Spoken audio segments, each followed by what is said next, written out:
በትንሣኤ በሳምንቱ ዳግም ትንሣኤ ብለን የምናከብረው ይሄ በዓል ጌታችን ኢየሱስ ክርስቶስ ሁለት ጊዜ ተነስቶ አይደለም። ጌታችን ኢየሱስ ክርስቶስ እኮ ከሙታን ተለይቶ አምላካችን ክርስቶስን አየነው ብለው ለቶማስ ነገሩት።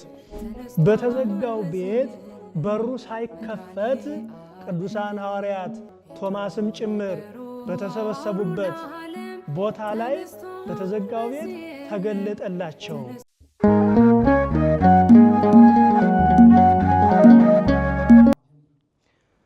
በስመ አብ ወወልድ ወመንፈስ ቅዱስ አሃዱ አምላክ። በስመ አብ ወወልድ ወመንፈስ ቅዱስ አሃዱ አምላክ። በስመ አብ ወወልድ ወመንፈስ ቅዱስ አሃዱ አምላክ።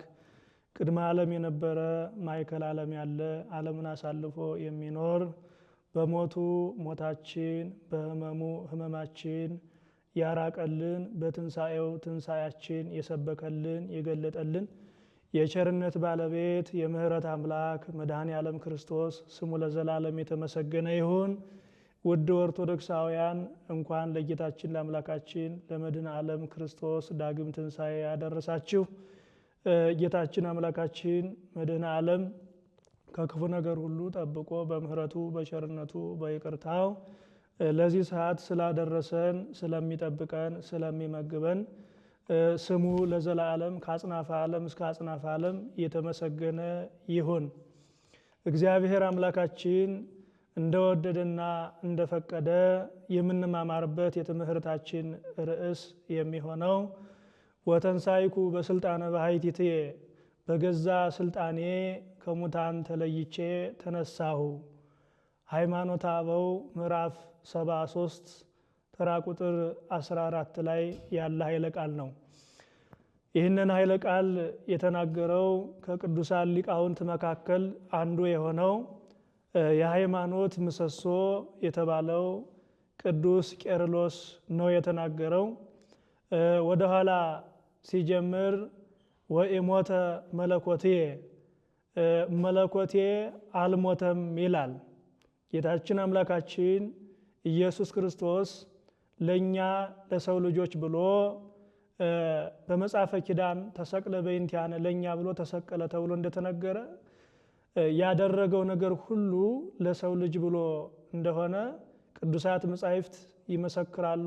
ስራውም ራሱ ምስክር ነው እና ግን መከራ ሲቀበል ሲሞት መለኮቱ ባሕርየ መለኮቱ እንዳልሞተ እንዳልተሰቀለ በስጋው በነሳው ስጋ በለበሰው ስጋ በሰውነቱ ማንኛውንም በስጋ የሆነውን የተቀበለውን መከራ ሁሉ እንደተቀበለ ሲናገር ወኢሞተ መለኮትየ፣ መለኮቴ በመለኮት አልሞትኩም አላ ፄወውኩ ሲኦለ፣ በባሕርየ መለኮቴ በአምላክነቴ በጌትነቴ በሲኦል ይኖሩ የነበሩ ነፍሳትን ከሲኦል አውጥቼ ወደ ገነት አስገባው፣ ሲኦልን በዘበዝኳት ይልና ወተንሳይኩ በስልጣነ ባሕቲትየ፣ መቃብር ክፈቱልኝ መግነዝ ፍቱልኝ ሳልል ስነሳም በገዛ ስልጣኔ ነው የተነሳሁት ይላል ቅዱስ ቄርሎስ ነው ይህንን ኃይለ ቃል የተናገረው። ጌታችን አምላካችን መድኃኔ ዓለም ክርስቶስ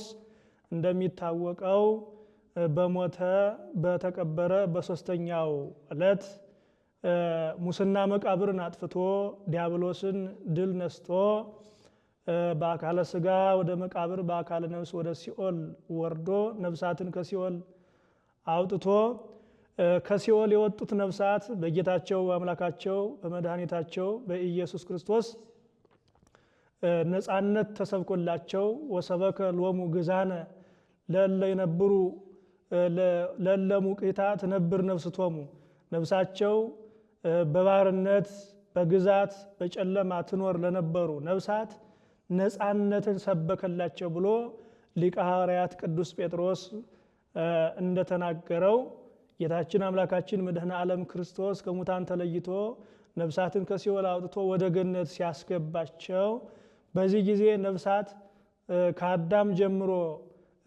የነበሩ ያሉ ነፍሳት ከሲኦል ሲወጡ ወደ ገነት ሲገቡ ጌታቸው አምላካቸው መድኃኔ ዓለም ክርስቶስ ኢየሱስን እያመሰገኑ ወደ ተዘጋጀላቸው ወደ ተከፈተችላቸው ገነት ገብተዋል። ሲገቡም ፈጣሪያቸው ያን ሁሉ በጎ ነገር መልካም ነገር ያደረገላቸውን አምላክ እያመሰገኑ ገብተዋል። ሲያመሰግኑትም ምስጋናው እንዲህ ነበረ። ስብሐት ለእግዚአብሔር ዘአውረሰነ መንግሥቶ ሰማያዊተ፣ ሰማያዊት መንግስቱን ሰማያዊት ርስቱን ያወረሰን ለአምላካችን ለኢየሱስ ክርስቶስ የባህሪ ምስጋና፣ የባህሪ አምልኮት፣ የባህሪ ውዳሴ፣ የባህሪ ክብር ይግባው እያሉ አመስግነውታል። እያመሰገኑ ወደ ገነት ገብተዋል። በኢትዮጵያ ኦርቶዶክስ ተዋሕዶ ቤተክርስቲያን አስተምህሮ ጌታችን መድኃኔ ዓለም ኢየሱስ ክርስቶስ የተነሳው አንድ ቀን ነው። እንደሚታወቀው የተነሳው አንድ ቀን ነው። ነገር ግን ዳግም ትንሣኤ ተብሎ ደግሞ በቤተ ክርስቲያናችን ይከበራል። በሳምንቱ ማለት ነው። በትንሣኤ በሳምንቱ ዳግም ትንሣኤ ብለን የምናከብረው ይህ በዓል ጌታችን ኢየሱስ ክርስቶስ ሁለት ጊዜ ተነስቶ አይደለም። ጌታ ኢየሱስ ከመጀመሪያ ጀምሮ ድህነትን የጀመረው በጽንስ ነው። የተጸነሰ አንድ ቀን ነው፣ ሁለት ቀን አልተጸነሰም። የተወለደም አንድ ቀን ነው፣ ሁለት ቀን አልተወለደም። እንዲሁ የተጠመቀም አንድ ቀን ነው፣ ሁለት ቀን አልተጠመቀም። የሞተው አንድ ጊዜ ነው። እንደገና የተነሳውም አንድ ጊዜ ነው፣ አንድ ቀን ነው። ሁለት ጊዜ አልተነሳም። ሁለት ጊዜ ሁለት ትንሣኤ የለም። ሁለት ትንሣኤ ከሌለ ዳግም ትንሣኤ ማለት ለምን አስፈለገ? ዳግም ማለት ዳግመኛ ወይም ደግሞ ሁለተኛ ማለት ነው። እንዲያ ከሆነ ዳግም ትንሣኤ የተባለ ለምንድን ነው ሲባል በቤተ ክርስቲያናችን አስተምህሮ ጌታችን ኢየሱስ ክርስቶስ ከሙታን ተለይቶ ከዚያ በኋላ በስምንተኛው ቀን በተለየ መንገድ ለቅዱሳን ሐዋርያት የተገለጠበት ስለሆነ እንደገና ደግሞ በዕለተ ትንሣኤ የሚነበበው ቅዱስ ወንጌል፣ የሚነበበው የጳውሎስ መልእክት፣ እንደገና የሚሰበከው ምስባክ፣ እንደገና የሚዘመረው መዝሙር፣ በአጠቃላይ በዕለተ ትንሣኤ ቤተ ክርስቲያን ውስጥ የሚቀርበው ስብሐተ እግዚአብሔር ምስጋና ከቅዳሴው ጀምሮ ሁሉ አገልግሎቱ ሁሉ እንደገና በስምንተኛው በቀጣዩ ሳምንት እሁድ ያኑ ይደገማል። በዕለተ ትንሣኤ የተነበበው ወንጌል በዳግም ትንሣኤ በሳምንቱ እሁድ የሚነበበው ወንጌል ያው ነው። የሚሰበከው ምስባክ ያው ነው።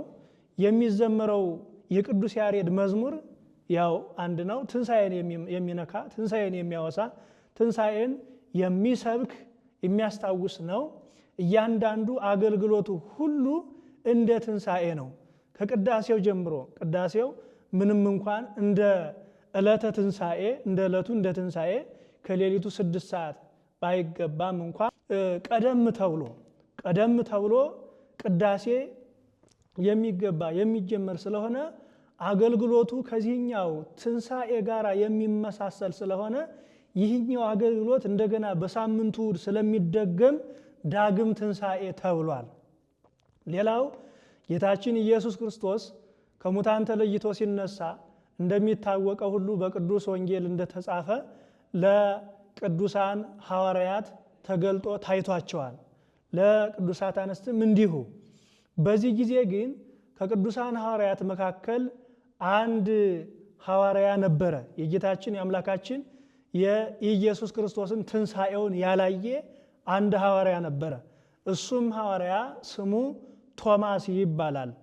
የዚህም ቶማስ ታሪኩ በቅዱስ ዮሐንስ ወንጌላዊ ወንጌል ላይ በዮሐንስ ወንጌል ምዕራፍ 20 ቁጥር 25 ተነስተን ስንመለከት እንዲህ ይላል።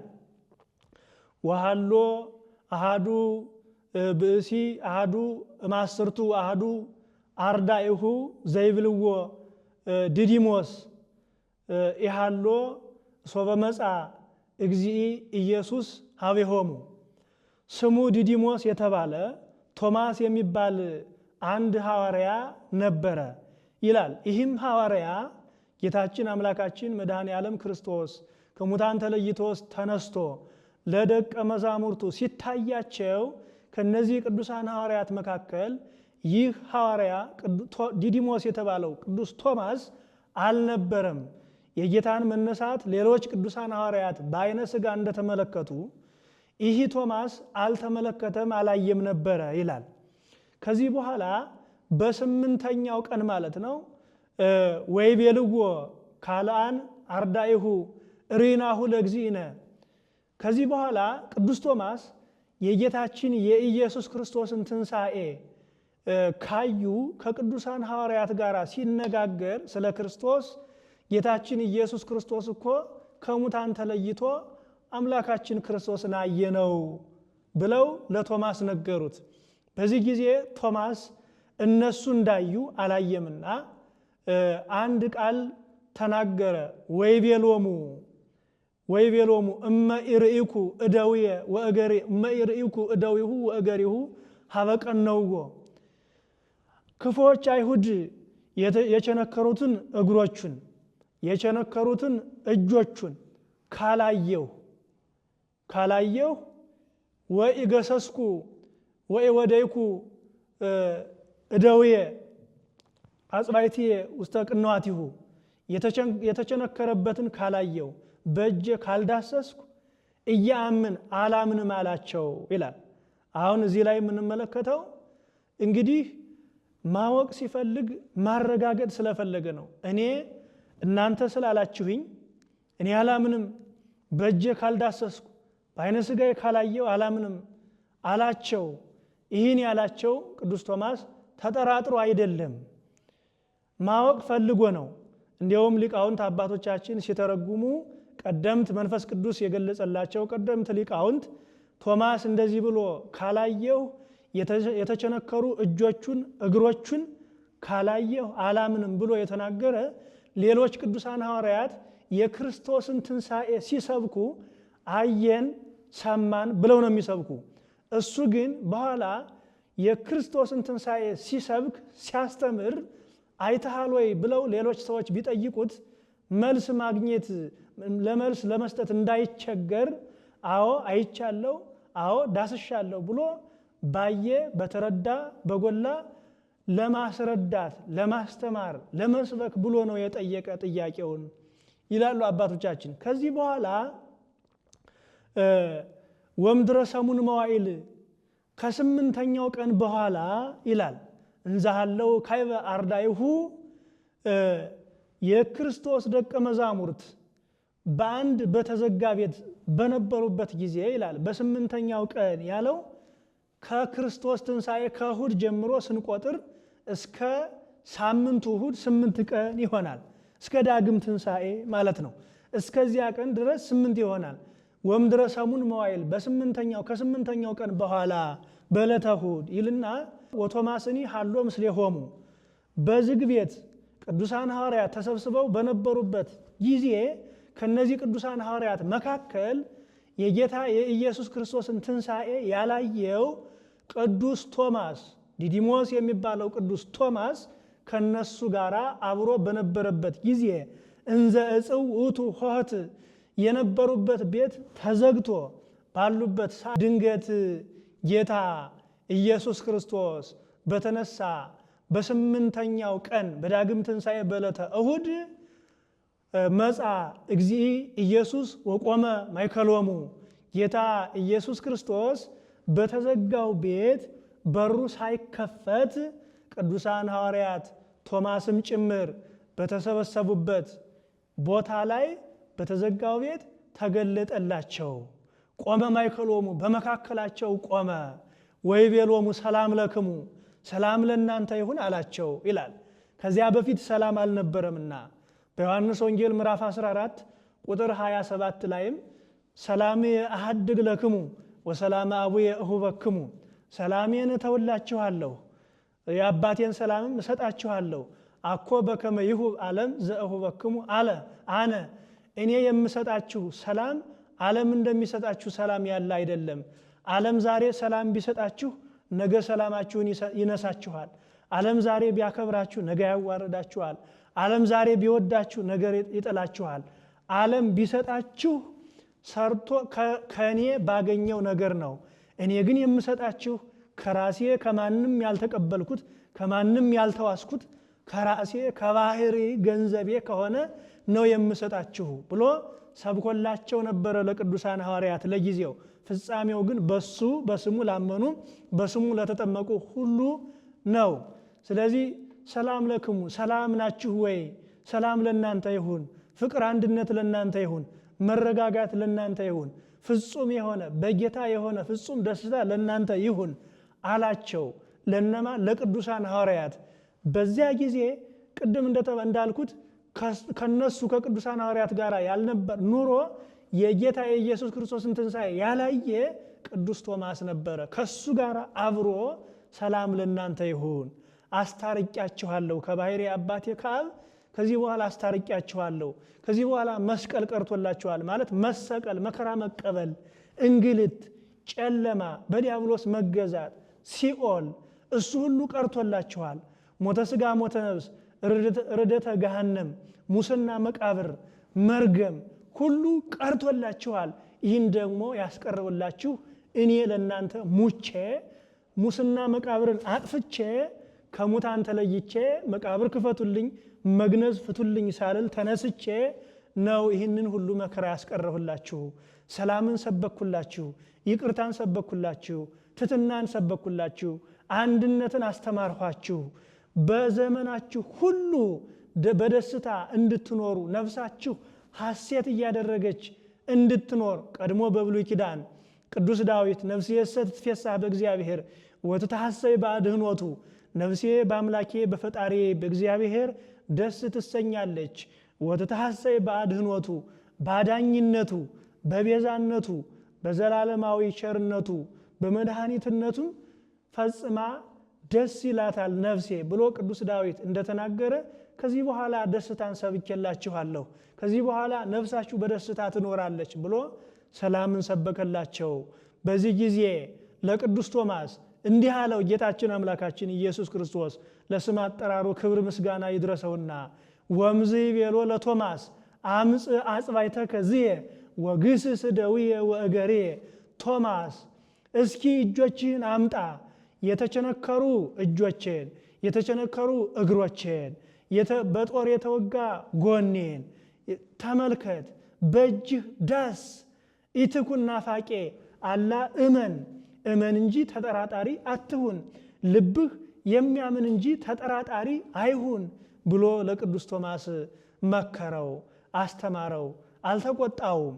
ምክንያቱም ቸር አምላክ ነውና ቸር አባት ነውና። አብ ንጹሕ ተብሎ በመጽሐፈ ኪዳን እንደተነገረ ምቀኝነት የሌለበት አባት። ወበከመ ይምህር አብ ውሉዶ ከማሁ ይምህሮሙ እግዚአብሔር ለለ ይፈርህዎ። አባት ለልጁ እንደሚራራ እግዚአብሔርም እንዲሁ ለሚፈሩት ይራራላቸዋል ተብሎ በቅዱስ ዳዊት ቀድሞ በብሉይ ኪዳን በትንቢት መልኩ እንደተነገረ ጌታችን አምላካችን ኢየሱስ ክርስቶስ ኄር ዘበህላዌሁ ዘልማዱ ሂሩት እንዳለው ቅዱስ ያሬድ በድጓው በባህሪው ቸርነቱ የባህሪ የሆነ ርሁቀ መዓት ወብዙኃ ምሕረት፣ መዓቱ የራቀ ምሕረቱ የበዛ አምላክ ነውና ለምንድን ነው የተጠራጠርከኝ? ካላየሁት አላምንም። የተቸነከሩ እጆቹን የተቸነከሩ እግሮቹን በጦር የተወጋ ጎኑን በእጆቼ ካልዳሰስኩ እንደተነሳ አላምንም።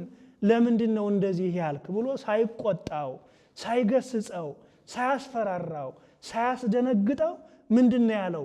ቶማስ እጆችህን አምጣና ጎኔን ዳስ፣ ጎኔን ዳስ፣ እጆቼን እግሮቼን ዳሳቸው። ተጠራጣሪ አትሁን። ተጠራጣሪነት ይጎዳል፣ ነፍስን ያጠፋል፣ ከእግዚአብሔር ይለያል፣ ነፍስን ያሳጣል፣ ወደ ሲኦል ያስወረውራል። ስለዚህ ተጠራጣሪ አትሁን፣ እመን ብሎ ከመከረው በኋላ ከዚህ በኋላ ነው። ከዚህ በኋላ ቶማስ እንዲህ አለ። ወአውስአ ቶማስ ወይቤሎ እግዚእየ ወአምላኬ።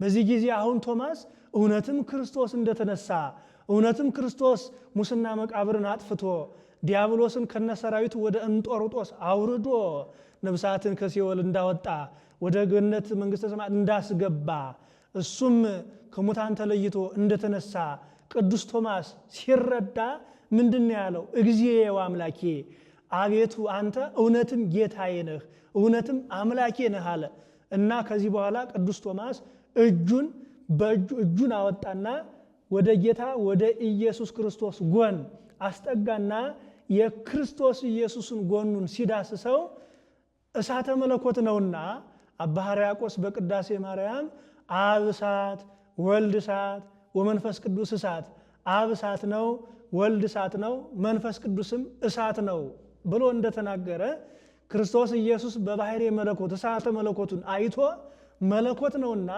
ቅዱስ ቶማስ ደግሞ ግዙፍ ነው። ክርስቶስ ደግሞ ግዙፍም ረቂቅም አምላክ ነው።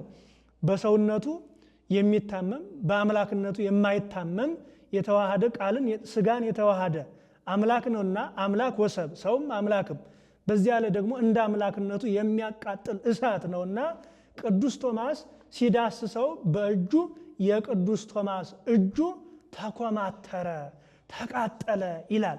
በዚህ ጊዜ ቶማስ ጌታዬ አምላኬ እንደሆንክ አውቄአለሁ፣ ተረድቻለሁ፣ ተገንዝቤአለሁ፣ አረጋግጫለሁ ሲል ጌታ ኢየሱስ ክርስቶስ የፈውስ አምላክ ነውና ቸር አምላክ ነውና መሐሪ ነውና እጆቹን ዳሰሰው።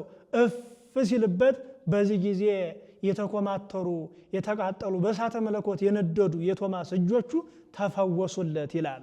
ከዚህ በኋላ ጌታ አሁን ቶማስ የክርስቶስን እውነትም መነሳቱን ሲያምን ጌታ እንዲህ አለው፣ ወይቤሎ እግዚእ ኢየሱስ ለቶማስ፣ ጌታ ኢየሱስ ክርስቶስ ቶማስን እንዲህ አለው፣ አሁን ቶማስ አምኛለሁ፣ እንደተነሳ አምኛለሁ ብሎ ሲናገረው ቶማስ ክርስቶስ ምንድን ያለው?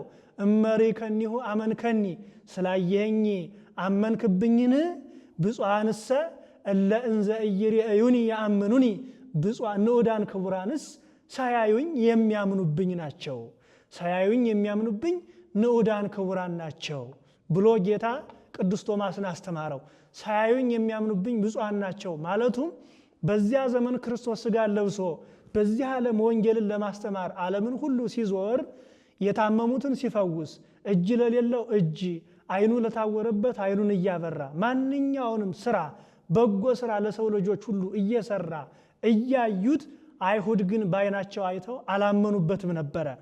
ከዚህ በኋላ ያን ጊዜ አሁን ዛሬ በሐዲስ ኪዳን ያለነው እኛ ኦርቶዶክሳውያንም ክርስቶስን ስናምን በተጻፈው ቅዱስ መጽሐፍ እንደገና ዛሬ ድረስ በሚሰራው ድንቅ ስራ ነው የምናምነው እንጂ በዚያ ዘመን በአካል እየሄደ በዚያ አይተን በስጋ አይተን በስጋ ዳሰን አይደለም ክርስቶስን ያመንነው። እኛ ክርስቶስን ያመንነው በተነገረው ወንጌል የሰራውን ስራ የሰራውን መልካም ስራ አዳኝነቱን፣ ቤዛነቱን፣ ዘላለማዊነቱን፣ አምላክነቱን፣ ቸርነቱን፣ ርኅራኄውን የባሕርይ አምላክ መሆኑን የባሕርይ ጌትነቱ የባሕርይ ገንዘቡ መሆኑን ቅዱሳት መጻሕፍት ቅዱስ ወንጌል ነግሮን ነው የምናምንበት። ከዚህ በኋላ ነው ወብዙሃት ካልአተ ታምራተ ገብረ እግዚእ ኢየሱስ ዘይተጽፈ ውስተ ዝንቱ መጽሐፍ፣ በዚህ መጽሐፍ ያልተጻፈ ሌሎች ብዙ ድንቅ ታምራት ድንቅ የአምላክነት መለኮታዊ ስራዎችን ጌታችን ኢየሱስ ክርስቶስ ሰራ ይልና ወዝንቱሰ ዘተጽፈ እምኔሆን ከመ ትመኑ አንትሙ ከመ ኢየሱስ ክርስቶስ ውእቱ ወልደ እግዚአብሔር። ይህ ቅዱስ ወንጌል የተጻፈው እናንተ ኦርቶዶክሳውያን ኢየሱስ ክርስቶስ እውነትም የባሕርይ አምላክ እንደሆነ ትረዱ ታውቁ ዘንድ ነው። ወአሚነክሙ ትርከቡ ሕይወተ በስመ ዚአሁ፣ በስሙ አምናችሁ ስሙ ሕይወት መድኃኒት እንደሆነ እንድትጠቀሙ በነፍስ በሥጋ እንድትጠቀሙ መልካም ነገር እንድታገኙ በጎ ነገር እንድታገኙ ነው ብሎ ጌታችን አምላካችን መድኃኔ ዓለም ኢየሱስ ክርስቶስ ከዚያ ቀጥሎ አስተምሯል። ስለዚህ የቅዱስ ቶማስ መጠራጠሩ ከክፋት ከጠማማነት ከኢአማኒነት ሳይሆን መረዳት ፈልጎ ነገ ሳስተምር ሰዎች ምዕመናን ቢጠይቁኝ ምን ብዬ መልስላቸዋለሁ ብሎ ለማረጋገጥ በትክክል አረጋግጦ ወንጌልን ለዓለም ለማዳረስ ብሎ ነው እንጂ ተጠራጥሮ በክፋት በጠማማነት ያደረገው አይደለም። ስለዚህ ነው ከዚህ በኋላ እንዲህ ሆኖ ጌታችን ኢየሱስ ክርስቶስ በተነሳ በ8ኛው ቀን እሁድ ተነስቶ ሁለተኛ ለቶማስ የታየበት ቀን ስለሆነ ነው ዳግም ትንሣኤ የተባለ እንጂ ጌታ የተነሳ አንድ ቀን ብቻ ነው፣ 2 ጊዜ አልተነሳም። ስለዚህ ጌታችን ኢየሱስ ክርስቶስ እንደተነሳ እኔና እናንተ መነሳት አለብን። ከምን መነሳት አለብን? ከኃጢአት መነሳት አለብን። ከክፋት መነሳት አለብን። ከአድመኝነት መነሳት አለብን። ከምቀኝነት መነሳት አለብን። ከጎጠኝነት፣ ከዘረኝነት፣ ከመከፋፈል፣ ከክፉ ነገር ሁሉ መነሳት አለብን። እንደዚህ ከዚህ የተነሳን እንደሆነ ያን ጊዜ የትንሣኤ ልጆች እንሆናለን። ከክፋት ሁሉ ሳንነሳ ትንሣኤን ማክበር ግን አይቻልም። ምክንያቱም ትንሣኤን ለማክበር የትንሣኤ ልጆች መሆን ብሎም ደግሞ ክርስቶስ እንደተነሳ ክርስቶስ የተነሳው እንዲያውም ምን ይላል መጽሐፍ ቅዱስ? ተንሥአ እግዚእነ ከመ ይምሐረነ ተንሥኦ ሥጋቲነ።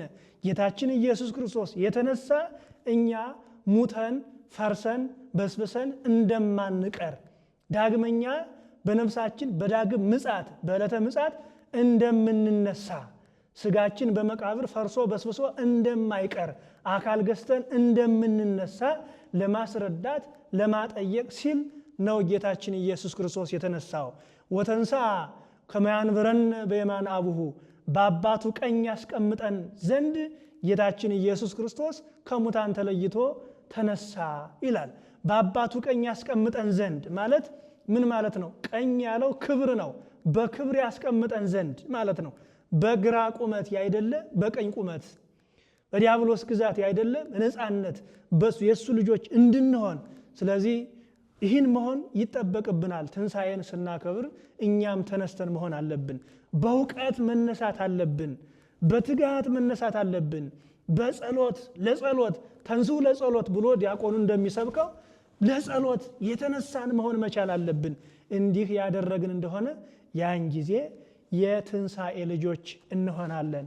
እንዲህ እንድናደርግ ሁሉን ነገር መርዳት የሚችል እሱ ነውና ያለሱ እርዳታ ያለሱ አጋዥነት ምንም ነገር ማድረግ አይቻልምና እሱም ራሱ ወዘእንበሌሰ አልቦ ዘትክሉ ገቢረ ወይምንተኒ፣ ያለኔ ረዳትነት ያለኔ አጋዥነት ምን ማድረግ አትችሉም ብሎ እንደተናገረው ጌታችን ኢየሱስ ክርስቶስ በሱ ረድኤት በሱ አጋዥነት በሱ ቸርነት በሱ ምሕረት በሱ ይቅርታ እሱ እንደተነሳ እኛም ከማንኛውም ነገር ሁሉ ተነስተን ወደ በጎ ነገር እንድንሄድ አምላከ ቅዱሳን እግዚአብሔር ሁላችንም ይርዳን።